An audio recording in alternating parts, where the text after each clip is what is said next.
Hey guys, welcome back to another impressions video, and this time around to talk about the Wolfenstein The Old Blood for the PlayStation 4, a prequel to the highly acclaimed 2014 first-person shooter release, Wolfenstein The New Order. And as you can see here, this is a prequel that got released in 2015, and I just got done finishing this game, which I'm trying to finish as many 2015 releases, that way I can finally make my top of 2015 games video. Yeah, this is a game that I was eagerly anticipating to the point that as you guys can see, I have the European version of the game here. You can probably tell that by the age rating there at the bottom. And the reason why I have the European version of the game is when this game got announced, it was originally coming out physically only in pretty much every other region except North America. And then, so, you know, I pre-ordered the game because I loved Wolfenstein The New Order. It was one of my top games of 2014. So I had to get this game right here, and I basically ordered it through Play Asia.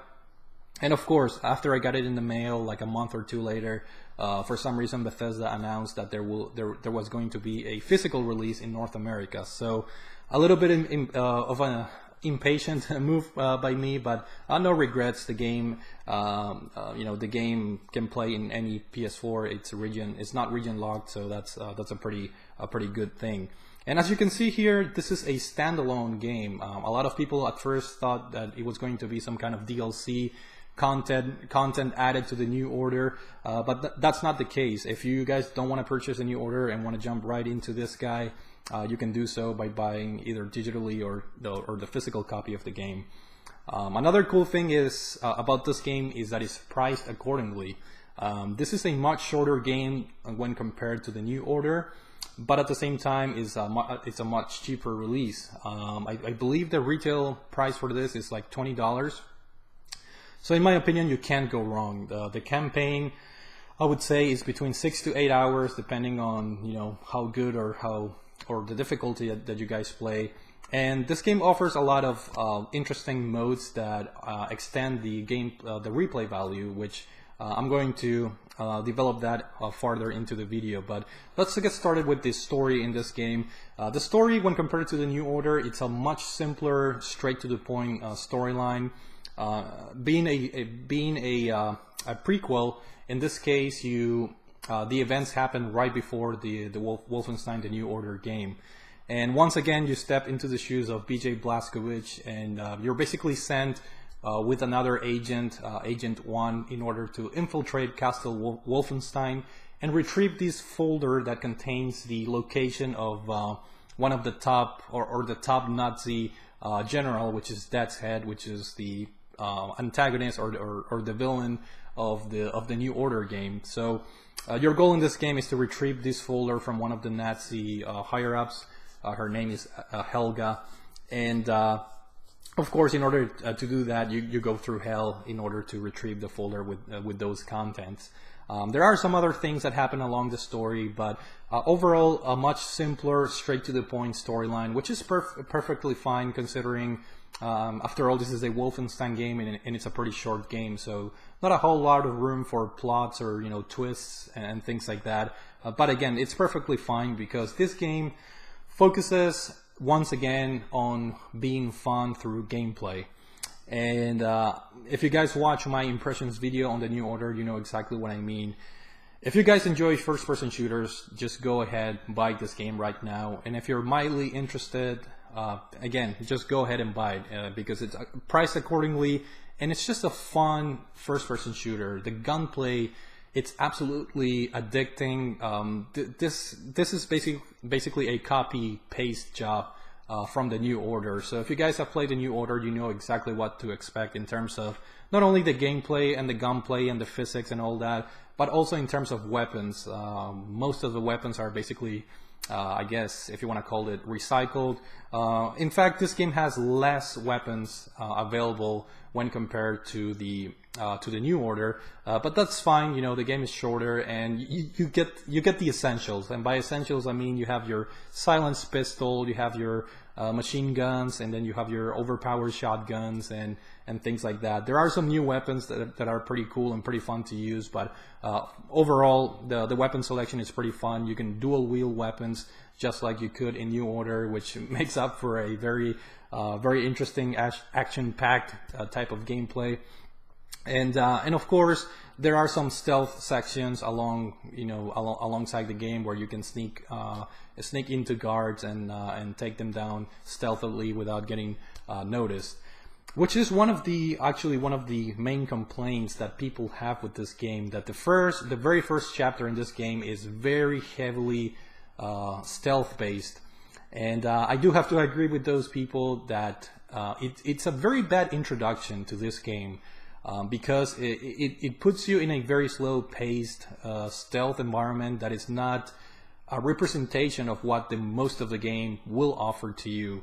So I know a lot of people got put down by playing the first mission, but trust me, just hang in there, get past the first chapter, and it gets much better after that, as far as the action and just a variety in terms of gameplay. One thing that I really liked about this game, and in fact I'm gonna even go ahead and say that I enjoyed this thing more than the New Order, and it's the environment. In this game, it's fantastic because you actually get to play a lot inside the Wolfenstein castle, it's pretty cool. I really enjoyed the architecture, looking around the environment when I played those levels. I think chapter 3 is when you actually get inside one of the compounds, and it's really awesome looking at the level of detail of all the inside environments.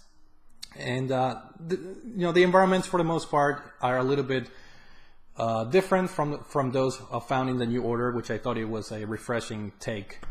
Another cool thing about the gameplay is they added some new things that really extend the gameplay or the replay value, such as you can play classic Wolfenstein game levels. Each level has a hidden areas where you can activate and play old school original Wolfenstein 3D levels, and it's fantastic because basically the levels are old school, but you get to see your weapon in your hand that you're holding on your first person view are the modern versions. So it's a mixture of old school and new school basically, and I thought it was a really fun element.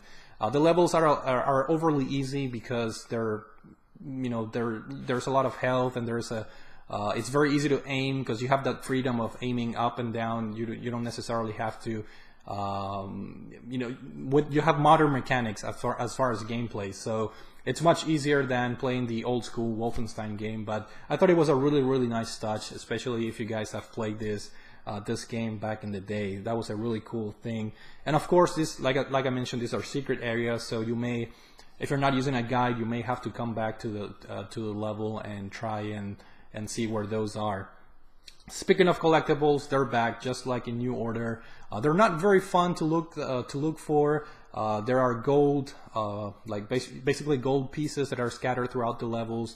In order for you to get a platinum trophy, obviously you have to get all the collectibles. Some of them are pretty well hidden, and I actually was able to get all of them, but I had to use a guide. I'm not gonna lie, some of them are pretty well hidden and in secret areas that are very hard to figure it out by yourself. So there are gold collectibles, there are letters that really add to the story of the game and the background. Similarly to the New Order, there's a lot of documents like newspaper clips and letters or magazines that you can find in the interior of the environments, and you can read them. And they give you like a nice background story, and everything comes together along if you read those notes and things like that, which is pretty cool. Another addition when compared to the New Order is the fact that now you have challenge rooms, which are unlocked throughout the story mode. And that's another great addition as far as extending the replay value. Think of the mercenary modes in Resident Evil. You basically have like an arena full of enemies, and you have to kill them all. And you can string combos together. If you kill enemies successfully, you get more points for headshots. And of course, the goal is to get a gold or better ranking if you want to achieve the platinum trophy, which is a pending thing for me. The New Order, I was able to get the platinum. It was a pretty rough one when playing on Uber difficulty, but my plan for this game was to play first in normal mode, and as I was playing in normal, try and get as many collectibles as possible, come back, clean it up through chapter select, and then after that I'm gonna do my Uber run later on, because I'm trying to knock down as many 2015 releases as I can, so that way I can finally make my top games of 2015 video. So I'm glad I was able to beat this game, but I do plan on coming back to this in order to get the platinum, just to keep the tradition going, I guess.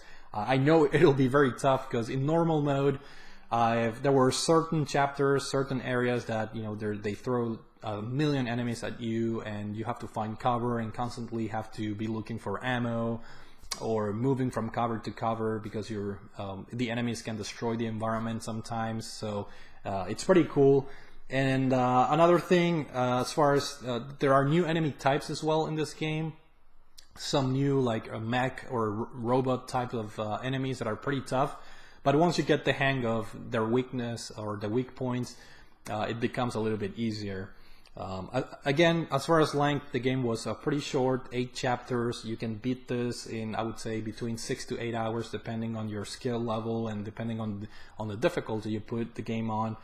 But it was an enjoyable game, much shorter, but very straight to the point. I really enjoyed the final boss battle. I thought it was a, I don't want to spoil. I'm not going to spoil anything, but I think a lot of people towards the end got put off a little bit by the new types of enemies that are being introduced in the last 2 chapters, which is kind of like a surprise element to the Wolfenstein series.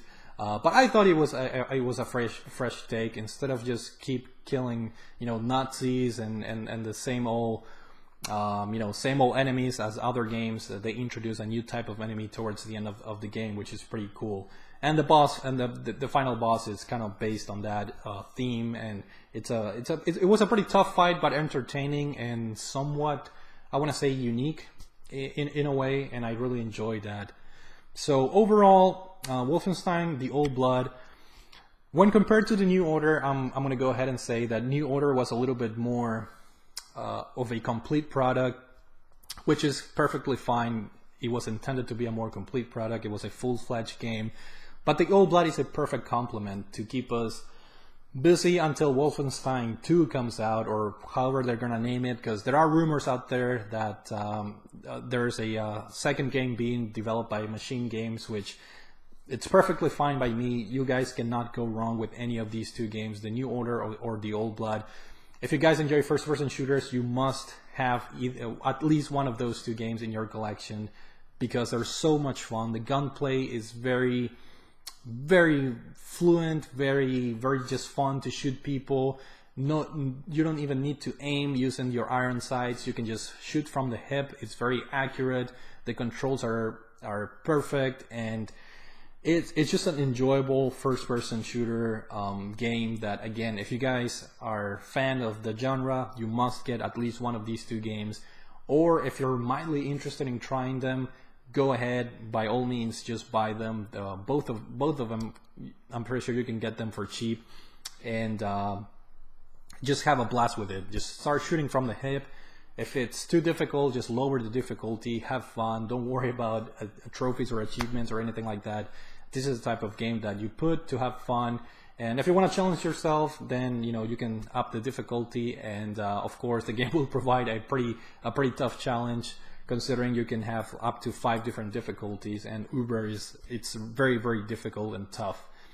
So overall, highly recommended. For the price, you cannot go wrong with this game right here. So thank you guys for watching this video, and I will see you all later.